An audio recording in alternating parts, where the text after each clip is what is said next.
Bueno, buenas tardes, espero que estén bien. Vamos a compartir entonces, como habíamos acordado, el tema de nuestro puesto TAIN sincrónico con el primero y tercera, educación primaria. Y este encuentro va a ser compartido después en, en mi canal de YouTube, que ustedes ya lo tienen, lo pueden encontrar como Martín Boró. Y a partir de ahí, consideremos entonces esto como una clase de repaso y también tomando en cuenta las condiciones y los contenidos que estuvimos viendo. Tengan en cuenta entonces las notas de clase, tengan en cuenta las lecturas y los textos, ¿no? La modernidad líquida de Bauman, ese texto breve que habíamos comentado en clase varias veces, el texto de Gerard, teniendo en cuenta las transformaciones y la lista de títulos que habíamos dicho, y también vamos a compartir pantalla con unos PowerPoint preparados para ustedes, para que después ustedes lo utilicen a modo de repaso o también a modo de revisión y un poquito más exhaustiva, más planificada, con respecto a las cosas que tenemos que tomar en cuenta para el paso. Vamos a compartir pantallas entonces para que ustedes tengan en cuenta las presentaciones compartidas. Así que bueno, bienvenidos, bienvenidas a esta charla. Espero que sea útil a modo de repaso y también la revisión de los contenidos. Bien, primero tercera entonces, y para que también les pueda resultar de utilidad. Tenemos entonces en cuenta, ¿sí? Una revisión de los contenidos que estamos viendo. ¿Cuáles serán nuestros ejes de análisis? A tener en cuenta de qué vamos a hablar en la clase de hoy. Hace referencia primero a la historia como creación teórica del ser humano, después al concepto de paradigma, que habíamos hablado también bastante de esto, el concepto de red, tomando en cuenta la sociedad de las redes, y obviamente la red de redes, como se dice, que a veces parece una redundancia, con respecto a las funciones que tienen las revoluciones tecnológicas a partir del uso de Internet. La decadencia del paradigma del siglo XX. También vamos a tomar en cuenta, repasar la posmodernidad, la hipermodernidad y la modernidad líquida, el capitalismo como sistema, algunas de las variantes del capitalismo como estuvimos viendo, tardío, cultural, material y inmaterial, y el conocimiento como fuerza productiva, que serían, digamos, los ejes por donde va a girar la propuesta que ustedes van a tener que tomar en cuenta para el paso. Así que vamos con eso. En principio, la historia como creación teórica del ser humano habíamos dicho nosotros que era una ciencia social, o sea que observamos las características del pasado de la humanidad.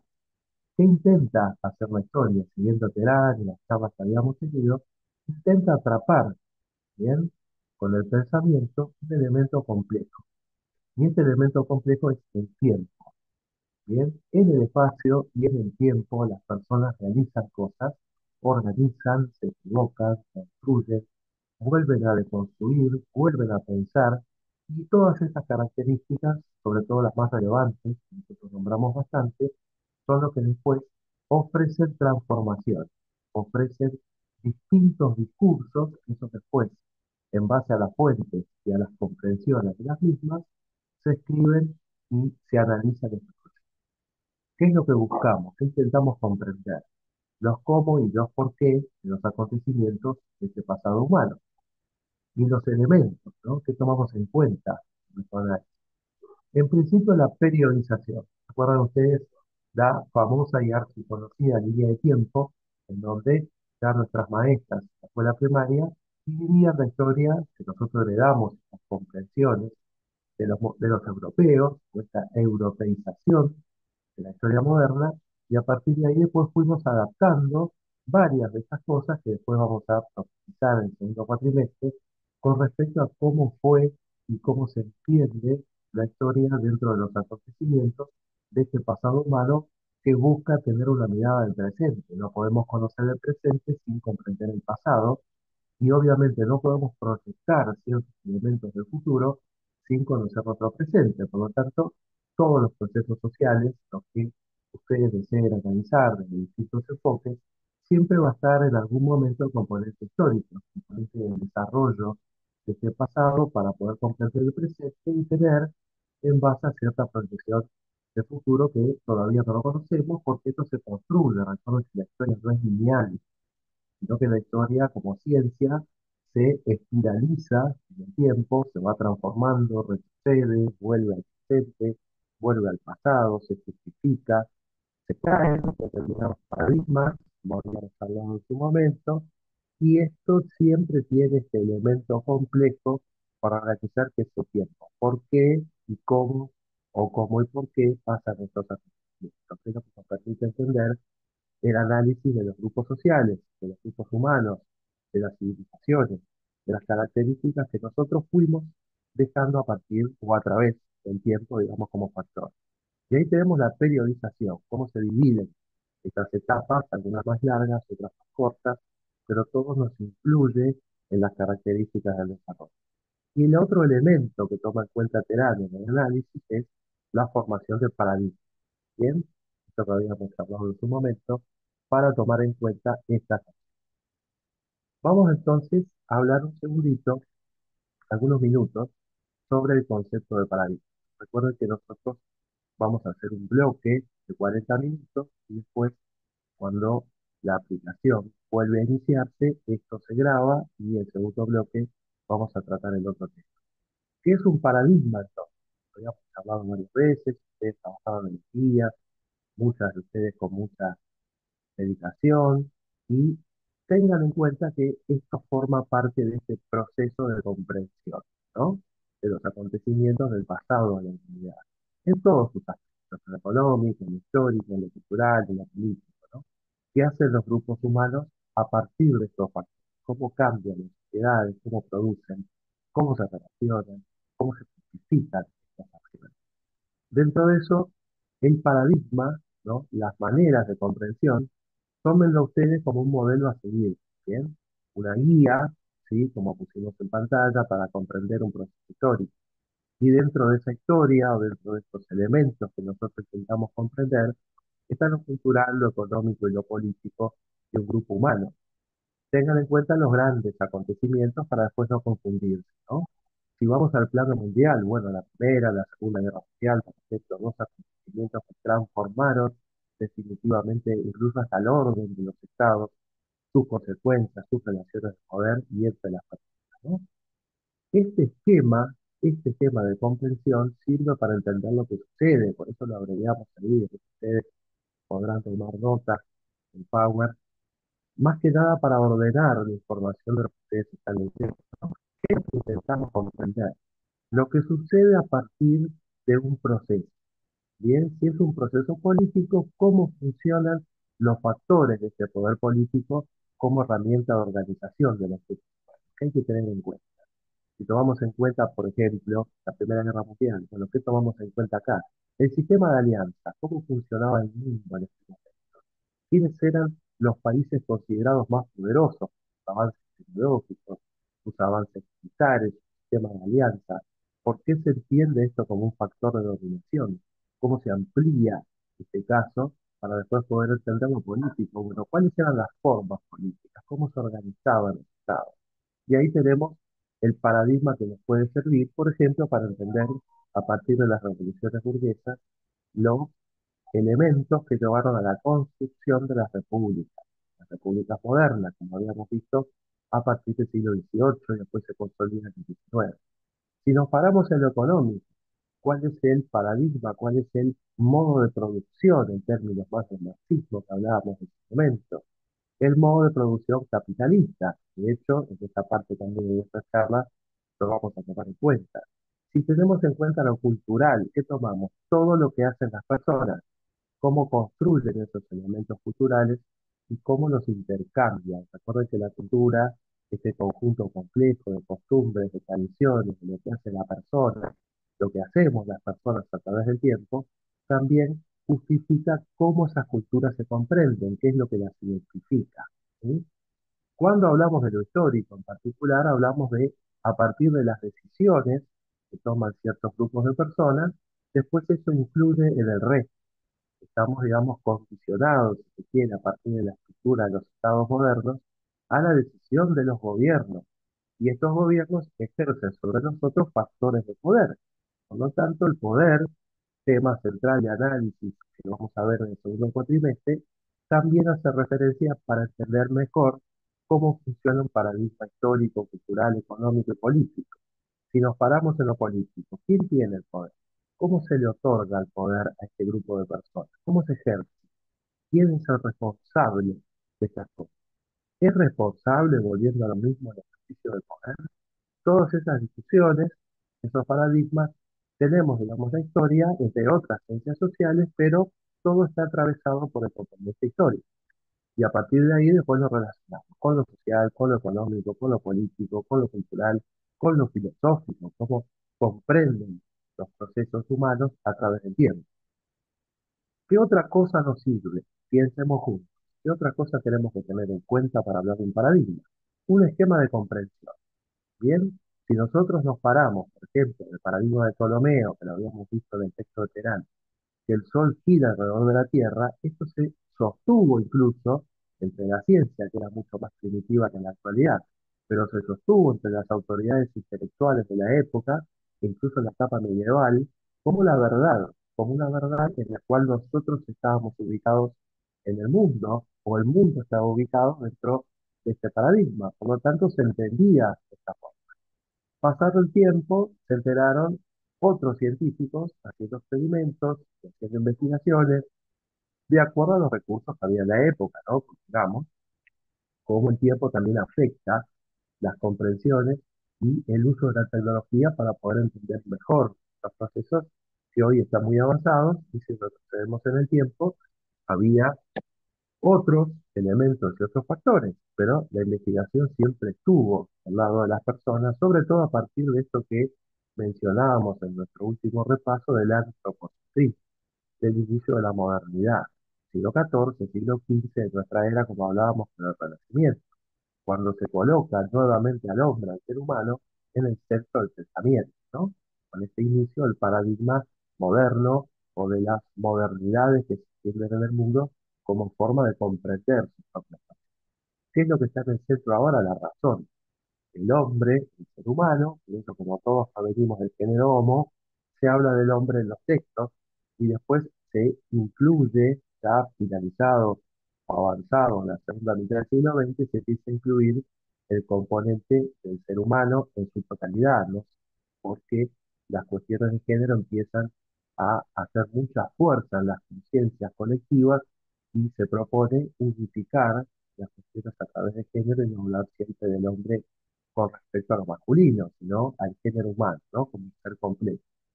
Estos principios, entonces, hacen referencia a cómo nosotros podemos entender. Cuando aparece Galileo, acá por el siglo XVI, se da cuenta que es todo lo contrario. Entonces, ¿qué pasa con respecto a los paradigmas? Pasa que el paradigma, las maneras de comprender el mundo, estos modelos, la guía que utiliza para comprender este proceso, ya empieza a cambiar, ya se transforma. ¿Por qué? Porque el análisis de la realidad me dice otra cosa. Por lo tanto, tengo que cambiar esas maneras de pensar, esas maneras de sostener un pensamiento, o en este caso un paradigma, como proceso de comprensión, para entenderlo. Por eso, Galileo, a partir de su estructura, de su investigación, conserva y conforma una nueva mirada acerca del paradigma para entender a la Tierra, para entender la cosmología, cómo funcionaba en ese momento. Y se dio cuenta, investigando junto con otros, que la Tierra es la que gira alrededor del Sol, no al revés. Nosotros somos un planeta más. ¿Por qué ponemos esto como ejemplo? Porque pasado el tiempo, las cosas también se modifican, las relaciones entre las personas cambian y la dinámica, tengan en cuenta que la historia es dinámica, es lineal, transforma muchas cosas que nosotros durante mucho tiempo consideramos como ciertas. Tengan en cuenta esto también a la hora de poder explicar, si toca, este proceso a partir de que es un paradigma, ¿no? Esa manera de comprender un modelo a seguir, una realización científica. ¿Se acuerdan cuando leíamos a Kuhn, a Lipovetsky, esta de la episteme, como decía Foucault, es decir, de buscar la razón científica de las cosas para comprender qué es lo que es, ¿sí? Bien, ¿se acuerdan que nosotros habíamos dicho, ahora comparto pantalla, qué sucede si el paradigma no funciona? ¿Qué nos pasaba ahí? Pues, también el paradigma, entonces, nosotros habíamos establecido como modelo, según textos de estudio, como instrumento de guía. ¿Qué observamos? Observamos la realidad. ¿Queremos saber qué sucede con el poder? Bueno, tenemos que preguntarnos cómo se llega a ese efecto. ¿Queremos saber qué es lo que pasa con la riqueza, cómo se distribuye? Bueno, tenemos que ver con qué paradigma hoy se acumula la riqueza. ¿Se acuerdan cuando diferenciábamos modernidad de posmodernidad? Decíamos que en la modernidad lo que se hace justamente es entender la riqueza como acumulación, ¿bien? No como especulación. Esto vino después con la posmodernidad. ¿Cómo había que resolver esto? ¿Quiénes eran los que acumulaban el capital? Y a partir de ahí empiezan estas vinculaciones entre los grupos humanos que tenían la posibilidad de hacerlo y los otros grupos sociales que lo único que tenían para ofrecer en su momento, ya en términos del marxismo del siglo XIX, con los efectos de la revolución industrial, van a surgir estas dos maneras del pensamiento político. Por un lado el liberalismo, por otro lado el socialismo marxista. Ambas realidades o ambas maneras de pensar, ambos paradigmas, se dieron cuenta en su momento que las sociedades y su acumulación de riqueza se diferenciaba con respecto a cómo impactaba esta acumulación en el resto de las personas. ¿Qué pasa entonces si el paradigma no funciona? Cuando el paradigma, lo que nos permite observar una realidad, entra en crisis, no ofrece soluciones, se produce, siguiendo a Kuhn, al epistemólogo este que hablábamos en clase, una anomalía. ¿Qué pasa entonces? Nos quedamos a partir de ahora con un paradigma que no ofrece respuesta. Por lo tanto, ya la riqueza no se distribuye de la misma manera, las culturas no funcionan de la misma forma, se produce esto que hablábamos nosotros, junto con el cambio de paradigma, también cómo se observan las cuestiones de realidad, y en este caso, cómo se acumulan las riquezas y quiénes son los que pueden realizar esa acción y quiénes no podemos tener ese mismo factor de poder. Por lo tanto, el dinero y su acumulación ofrecen al paradigma capitalista una manera de entender cómo esto funciona y qué es lo que se observa de esta realidad a partir de esta. La ciencia, entonces, ante este problema, cuando un paradigma no puede ofrecer respuesta, ¿qué tiene que hacer? Tiene que preparar el cambio de modelo, tiene que revisarlo, porque evidentemente ya no nos sirve, ya no nos ofrece los mismos cambios. Entonces, el siglo XXI, estamos viviendo, estamos atravesando ante un cambio, estas maneras de pensar, estos modelos para observar la realidad, que antes sostenían el pensamiento, empiezan a desdoblar, empiezan a resquebrajar, no nos ofrecen respuesta. Las grandes crisis, las grandes guerras, las hambrunas, la desigualdad en el mundo, lo que produce el capitalismo en todas sus fases, genera obviamente un nuevo cambio que los científicos, los historiadores, empezamos a preguntarnos cómo funcionan para poder después escribir y después dejar soportes para que esto se entienda. Ahora, ¿qué sucede? Como si yo sigo pensando, vuelvo atrás, si sigo pensando en estas crisis, evidentemente, y con el mismo paradigma, no voy a poder ver la transformación, no la voy a poder observar. Fíjense que una de las cosas que dice tener en el texto, por ejemplo, después lo van a revisar ustedes, seguramente con más detenimiento, ¿no? De la generación de riqueza, dice el texto de Terán, ¿no?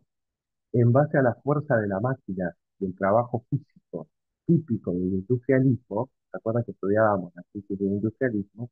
Se pasa a la generación de riqueza a partir del pensamiento, la creatividad, la investigación y la innovación. Por lo tanto, antes, ¿cómo se producía la riqueza? A partir de la producción masiva de recursos en las unidades. ¿Cuáles eran estas unidades, las grandes unidades de producción? Hablando en términos económicos, ¿no? La fábrica. Por lo tanto, a partir de la revolución industrial, se centralizan los procesos de producción y desde ese lugar se construye y se acumula la riqueza. Pero evidentemente si la industria es el factor que genera la riqueza, ¿quiénes son los dueños de esa industria? Y acá volvemos a revisar esto de los factores de poder. Esto de el instrumento que nos sirve para observar esa realidad, que es el paradigma. ¿Cuál era ese paradigma entonces? El industrialismo. Y nosotros después los estudiamos a partir de que esto se produce la crisis, ¿cierto? A partir de que este paradigma ya no ofrece. Por eso, en términos generales, lo que analiza Terán es la crisis del paradigma del siglo XX. Y ahí dentro del siglo XX entran estos factores que nosotros habíamos hablado con respecto a las crisis, ¿no?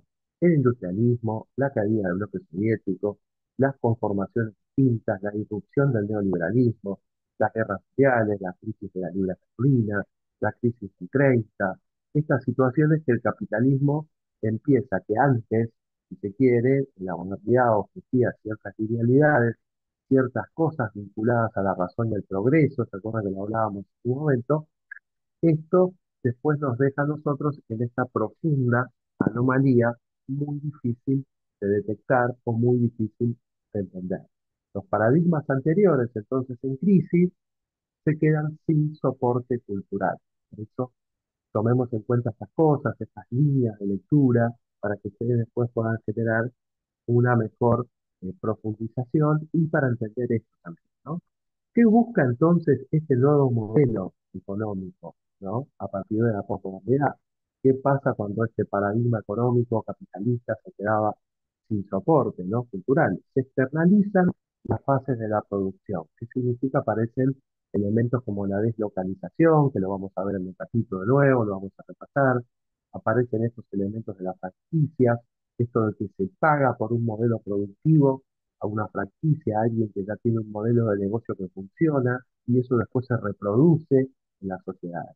Un ejemplo clásico para poder entender esta situación es McDonald's, por ejemplo. Las grandes cadenas de comida rápida ya funcionan en muchos lugares del mundo. Por lo tanto, si yo quiero que eso sea rentable, tengo que adquirir ese modelo de negocio porque ya sé que funciona, no tengo que pensar en un modelo nuevo, sino tener los recursos económicos para poder invertir en este modelo y a partir de ahí reproduzco, obviamente, porque este modelo yo lo voy a tener que reproducir en el lugar donde quiero que funcione. Bien, los paradigmas anteriores, entonces en crisis, se quedan sin soporte cultural. Ahí vamos con lo que sigue. Si el paradigma entonces no me ofrece recursos, entonces estamos en tiempos de cambio. El paradigma económico, por ejemplo, hoy debería explicar qué produce la riqueza, dónde se produce, cómo. Por eso hablábamos en su momento del capital financiero, cómo fue cambiando de ser material a partir de la acumulación y de la producción masiva en manos de esta parte de la sociedad. ¿Se acuerdan que en términos marxistas hablábamos de burguesía, de estos grupos que son los que manejan la riqueza y el poder? Eso evidentemente después se amplió en otros factores con otra multidiversidad, producto de cómo ese capitalismo después se transforma en el tiempo. Sigue existiendo esta clase, lo que pasa es que hay una parte que podemos ver y hay otra parte que no podemos ver porque está dentro de estas grandes redes que hablábamos al principio. Bien, el paradigma entonces político debe explicar dónde radica el poder. Piensen ustedes, bueno, ¿dónde está el poder hoy en el gobierno? El gobierno es una parte que expresa esta característica del poder y actúa en base a la representación, ¿no? Nosotros, en nuestro sistema republicano, representativo, republicano, federal, como dice nuestra Constitución, existe la manera de transferir estas características a los grupos de personas que detentan el poder. ¿Qué conforman este grupo de personas? El gobierno, y el gobierno después ejerce el poder sobre el resto de la sociedad a través de el organismo que lo permite, que es el Estado. Por lo tanto, a partir de ahí, ¿cómo se construye? Y ahí tenemos nosotros esta explicación del paradigma político a partir de dónde radica el poder, cómo observamos. Vemos que nosotros observamos la realidad al analizar el mundo contemporáneo teniendo en cuenta estos factores, ¿no? Por eso los vamos relacionando a medida que los explicamos. ¿Cómo se construye el poder? ¿Cierto? El paradigma social puede indicar cuáles son los tipos de organización de la sociedad actual. Por eso veo el Power y también comparto con ustedes esto, ¿no? La sociedad actual entonces tiene distintos elementos, por ejemplo, las redes sociales, que son las que organizan ciertas cuestiones de la sociedad actual. ¿Cómo nos comunicamos todo el tiempo, ¿sí? A partir de la hiperconectividad que producen los distintos aparatos, conexiones a Internet, y a partir de ahí la sociedad actual funciona y se comunica. Esa es una parte. La otra parte tiene que ver, bueno, cómo nos comunicamos en nuestros ámbitos de desarrollo, trabajo, familia, ¿no? Amigos, conocidos, reuniones, eventos, la sociedad. está en una permanente dinámica, que se mueve, que es flexible, que cambia todos los días, ¿no? Por eso, al observar el paradigma, por ejemplo, social, nos encontramos con la posmodernidad dentro de esto, ¿no? ¿Cómo se obtienen estas cosas? ¿Se acuerdan que antes hablábamos de que estaba asociado en términos sociales o sociológicos la modernidad con la razón? Y a partir de comprender la posmodernidad o la fase superior o la fase que alimenta el cambio, las transformaciones hacia la posmodernidad, hablábamos del deseo. Por lo tanto, las sociedades se observan en base a cómo reaccionan. Y ahí tenemos los tipos de la sociedad actual. El paradigma cultural, por ejemplo, va a intentar explicar estos cambios de conducta, ¿no? Recuerden cuando hablábamos del carácter, cuando hablábamos del cambio de carácter, ¿no? De la corrupción del carácter o de los cambios que facilita el carácter como elemento que nos da a entender y nos identifica como seres humanos dentro de un conjunto social. Por eso leíamos en su momento a Séneca, Richard Séneca, con esto de la corrosión del carácter, cómo él tomaba el carácter como formalización de las conductas, con cómo nos identificamos dentro de la sociedad. Por eso analizamos esta relación entre rico y el rico, ¿no? Entre el padre y el hijo, de cómo este paradigma también se fue transformando, ¿no? Pero recuerde que no funciona de manera separada, sino que también las transformaciones afectan al resto, ¿no? Piénsenlo como un efecto dominó. Si el poder induce a que la riqueza tiene que estar acumulada en pocas manos, evidentemente va a haber una parte que acumule esa riqueza muy menor y otra parte que no obtenga ninguno de esos porcentajes. Por lo tanto, esto que va a generar una desigualdad. Y esto genera después que los tipos de organización de la sociedad actual y sus conflictos generen este tipo de cosas. Y dentro del paradigma cultural de lo que nosotros hacemos, vemos los fundamentos de las conductas de las personas, ¿sí? Recuerden cómo funcionaba la vida del rico, cómo él sabía, cómo él ya conocía los años que le quedaban, cómo había construido esta noción de tener su casa, cómo había construido esta noción de trabajar en un lugar y de conocer sus tareas, cuándo se iba a jubilar, estas cuestiones lineales que tenía el paradigma de la monarquía, que ahora después lo vamos a comparar también. Y también teníamos en cuenta cómo esto afecta a las conductas. ¿Se acuerdan que avanzando un poquito, hablábamos de la mercantilización? Y este nuevo modelo, hablábamos recién, tiene que ver con estos elementos vinculados también a profundizar la lógica capitalista, buscando esto de los beneficios, captando, ¿no? Volviendo al paradigma económico, captando esta lógica de beneficios, aumentando la mayor captación de beneficios posible. Hay que aumentar la productividad, dice Grant, del trabajo, del capital. ¿Esto cómo se produce? ¿Cómo aumentamos si nos paramos en lo económico? Y lo aumentamos a partir de más producción, pero con menos costo. ¿Se acuerdan en su momento cuando revisan el texto? Fíjense que él habla de la reducción. Cuando yo produzco de manera masiva, si puedo o intento reducir los costos de producción, evidentemente voy a obtener más ganancias. ¿Cómo se obtiene eso? A partir de otro proceso que tiene el capitalismo en la actualidad, que es la deslocalización, es decir, el proceso productivo, la fábrica donde se organizan estos productos que después se van a vender en el mercado. ¿Qué hago? Deslocalizo, pongo ese elemento productivo, esa fábrica, esa organización, ese factor productivo, lo pongo en otro país donde los costos de producción, la mano de obra, etcétera, puedan ser mucho más económicos, lo que nos va a permitir fabricar más productos con menos costo y después tener al final del proceso mucha más ganancia. Después, ¿qué tengo que hacer, no? Pensemos un poquito como capitalistas, que no suena incómodo, pero es para comprender cómo funcionan las cosas. Es globalizar la producción, ¿bien? Los mercados entonces del mundo se van a transformar en un solo mercado. Estas cuestiones de que yo puedo fabricar en un país y vender mi producto del otro lado del mundo. Hoy la globalización, que después la vamos a analizar con más profundidad, permite esta relación. ¿A dónde lo asociamos? Con la revolución de la tecnología de las comunicaciones. Recuerda que en un momento habíamos dicho, después le preparé un material en video para que ustedes tengan y puedan.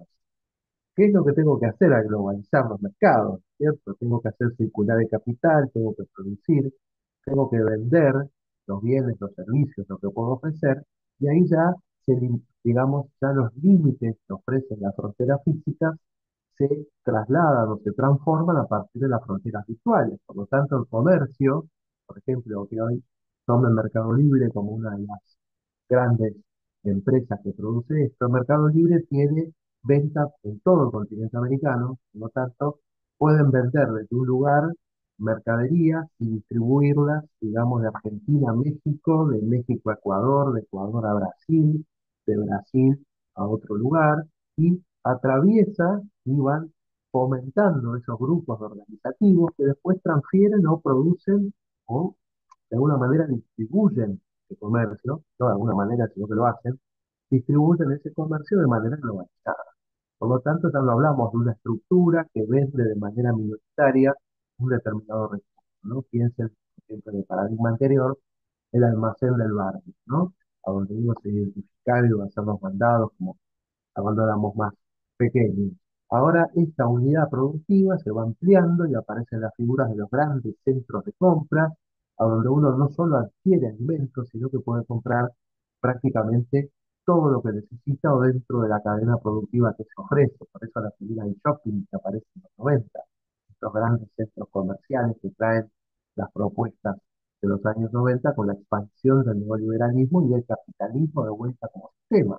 No es que terminó, sino que se transformó, ¿no? Se amplió. Y esto obviamente va a ser de modo generalizado, globalizado, ¿no? Se va a hacer un efecto global dentro de las economías. Por eso hablamos de un sistema, una economía mundo. Después lo vamos a ir ampliando en las próximas charlas que tengamos, ¿no?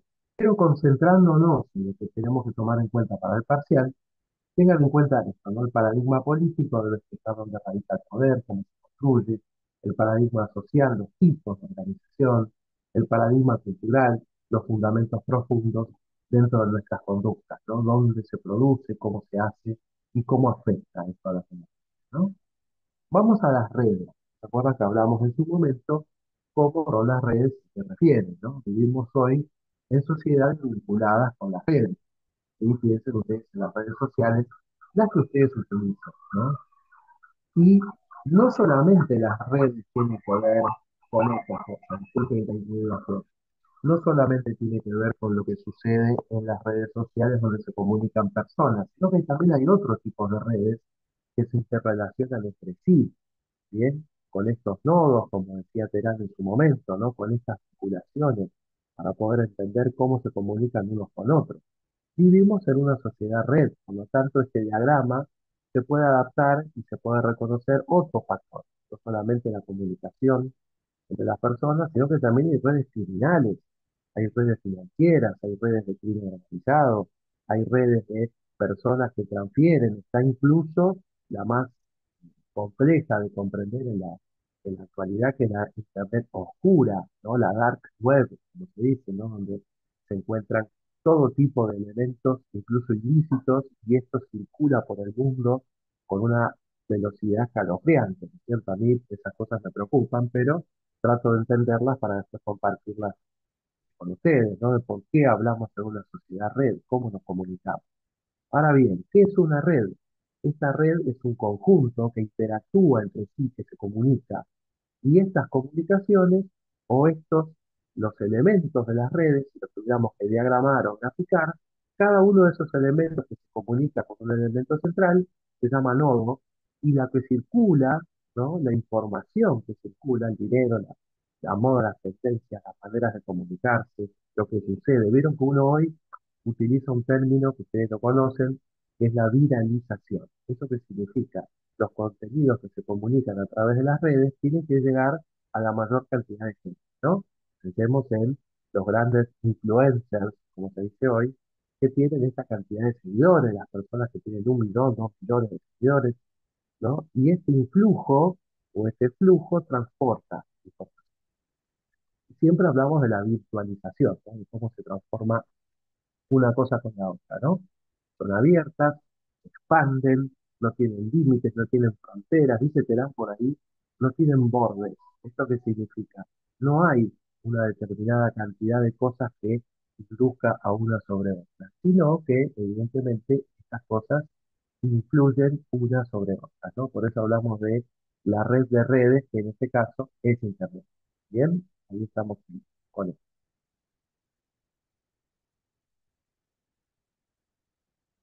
Repasemos entonces un poquito este tema de lo que tiene que ver con la decadencia del paradigma del siglo XX. ¿Se acuerdan que hablábamos nosotros? El siglo XX tiene un comienzo un poquito antes del 1900, estamos hablando de las últimas décadas, ¿no?, del siglo XIX, y después obviamente es un siglo muy breve porque se inicia de acuerdo a los factores que produjeron un cambio con el otro a partir de la Primera Guerra Mundial, y es muy breve porque termina con la caída de la Unión Soviética. Entonces el siglo XX es uno de los más cortitos en cuanto a análisis, pero es un siglo plagado de catástrofes, plagado de guerras, plagado de enfrentamientos y plagado de hechos históricos culturales, como compartimos, las guerras, las hambrunas, el Holocausto, las determinadas guerras, producto después, posterior a la Guerra Fría, todas las confrontaciones que tuvieron los seres humanos en muy poquito tiempo. Recuerden que para el ser humano un siglo es mucho tiempo, son 100 años, pero para un proceso histórico es muy breve, por lo tanto es un siglo plagado de conflictos. Y ahí sí se comunica o se empieza a comprender estas rupturas, estas crisis que ha generado después la decadencia. El paradigma se quedara sin soporte cultural. Y ahí hablamos entonces de el capitalismo industrial, ¿no? Donde decíamos dónde se generaba la riqueza y cómo el viejo paradigma queda o llega a su desgaste y transformación. Ya no nos ofrece la misma, ¿no? Y destaquemos alguna de las crisis, repasemos un poquito. ¿Se acuerdan cuando hablábamos del industrialismo? ¿A dónde se generaba la riqueza y qué funciones tenía? Y las revoluciones industriales, cómo habían hecho ese efecto en las maneras de producir. ¿Se acuerdan que se produce de manera masiva con respecto a la oferta? ¿Se acuerdan que había que producir y abrir mercados? Y ahí se acumulaba la riqueza. El estado de bienestar, ¿se acuerdan? Este autor, este modelo, estado que ofrecía en su momento, de alguna manera garantizaba, ¿sí?, para las personas esto del acceso a los bienes necesarios, generalmente los bienes básicos, ¿no? No hablemos tanto de lo necesario, que es mucho más amplio, pero sí el estado de bienestar como garante que tenían las personas de acceso a los bienes necesarios, ¿no? A los bienes básicos. Bien, al alimento, a la educación, a la seguridad, bien, los derechos individuales. Y dicho esto también el empleo formaba parte del factor productivo. Convenía a estos elementos de poder, convenía a esta estructura social, política, económica, esto del pleno empleo. Fíjense ustedes, si revisamos alguna estadística, van a ver que durante el estado de bienestar hubo países que tuvieron 70, 80%, 90% empleo. ¿Qué significa? Prácticamente todas las personas tenían acceso al empleo y esto generó después una explosión, si se quiere, de bienestar porque al tener la mayor cantidad de gente empleada, evidentemente eso después fomenta o genera una reproducción del consumo, una circulación de los bienes, porque la mayoría de los trabajadores se cobra el salario para después, digamos, poder invertirlo y poder volver a gastar ese salario en la adquisición de los bienes. Eso obviamente también va a traer con el tiempo determinadas crisis que vamos a ver y que ya vimos y repasamos también en nuestras clases y en nuestras charlas, ¿no? ¿Qué tenía que ver con estas situaciones del Estado o esta situación vinculada a la crisis del estado de bienestar? Hablábamos entonces de estas situaciones que tenía que ver con el texto, que en su momento avanzábamos con Terán, ¿no? Hablábamos del estado de bienestar que jugaba una función reguladora. ¿Se acuerdan que era entre el capital y las pretensiones del trabajo? ¿Cómo se aceptaba esto y cómo se beneficiaba? Recuerden que esta participación del Estado era un agente rector, era un agente organizador, que es lo que regulaba lo económico, lo social, lo laboral, lo cultural y lo político. Obviamente, cuando se producen las grandes crisis, el estado de bienestar deja de ser rentable, deja de tener el mismo factor de acumulación que veníamos hablando, ¿no? Pero mientras esto duró, hubo, digamos, un una especie de reacomodamiento del capitalismo producto de la ampliación de la industria y del empleo como factor de generación de riqueza. Por lo tanto, había que tener muchas personas produciendo, muchas personas trabajando, y eso después generaba a su vez el resto de los factores del estado de bienestar. Ahora bien, ¿qué pasa con esto entonces? fíjense un cachito ahí del texto cuando vuelvan, les permitía beneficiarse aún dentro de un escenario en tensión, dice Terán. Esta participación activa del Estado como agente rector del funcionamiento de la sociedad tenía que ver con una legislación. Había un conjunto de leyes que iban a regular el estado de bienestar. Por ejemplo, los aumentos de sueldos centrales, los planes que tenían que ver con un desarrollo estimado en una determinada cantidad de meses, estas situaciones y también el sueldo no complementario, las situaciones que empiezan de alguna manera a tener al empleado, a tener al trabajador en una función de desarrollo e inserción mucho más permanente que en el resto, ¿no?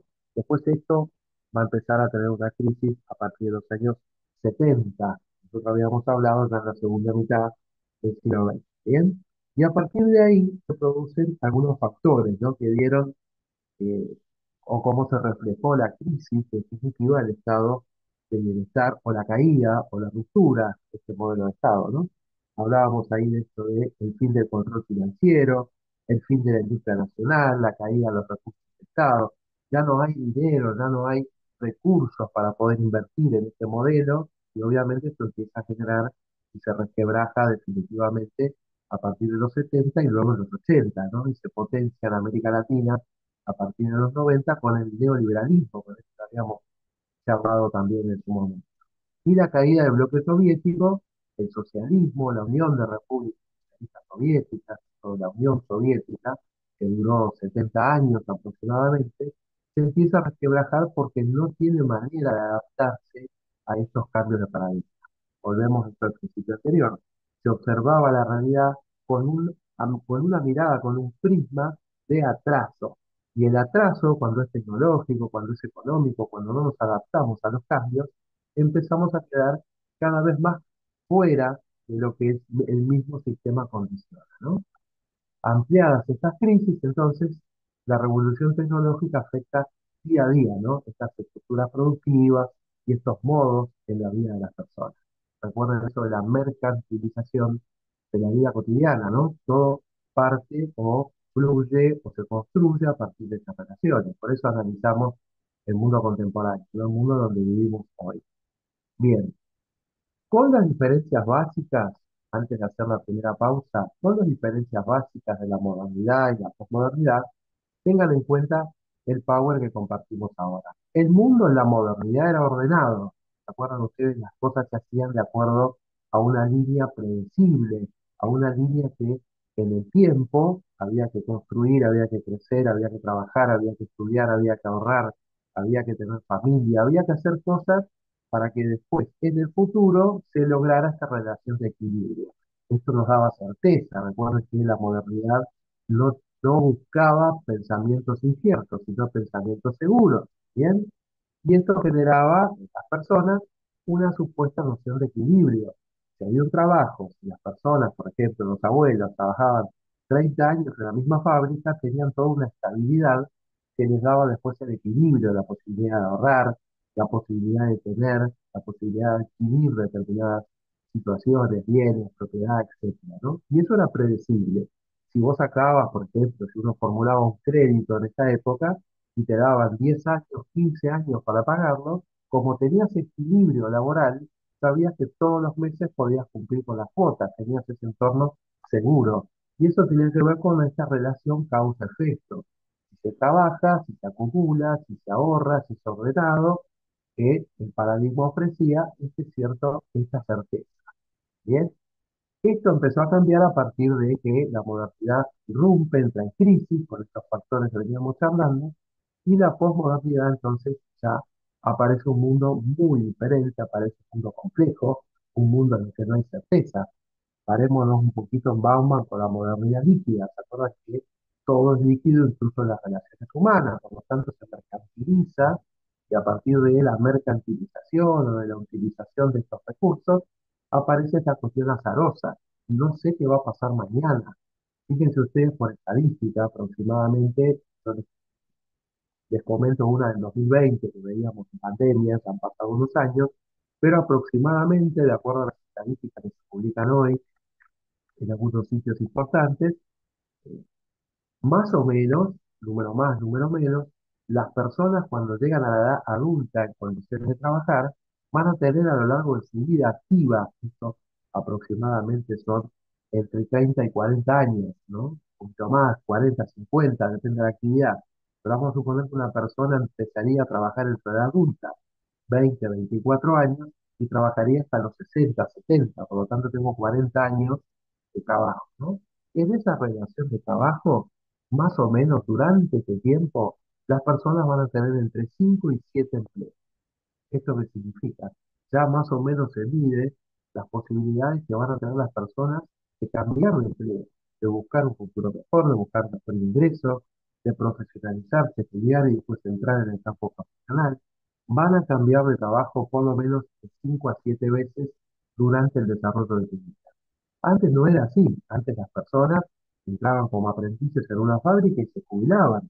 Trabajaban 30, 40 años en el mismo lugar. Algunos iban teniendo otras habilidades, otros tenían la estabilidad que les ofrecía ese trabajo, ¿no? Después vamos a analizar un poquito esto del mundo del trabajo, cómo afecta a la posmodernidad en la segunda etapa de nuestra. ¿Qué pasa ahora? Antes había equilibrio, ahora todo esto es muy azaroso. Por lo tanto, si yo dejo esto planteado en un incierto, claro, queda mucha incertidumbre en la persona. No sabe cómo avanzar. Por lo tanto, acá hablamos de lo que es caótico, ¿no? De lo que es virtual, de lo que es no predecible. Y esta relación que antes hablábamos de causa y efecto empieza a resquebrajarse, no empieza a terminar. Bueno, vamos llegando entonces. Vamos a hacer acá una pequeña pausa. Obviamente vamos a detener un poquito esta grabación para que encontrarnos en un ratito y ver la segunda parte.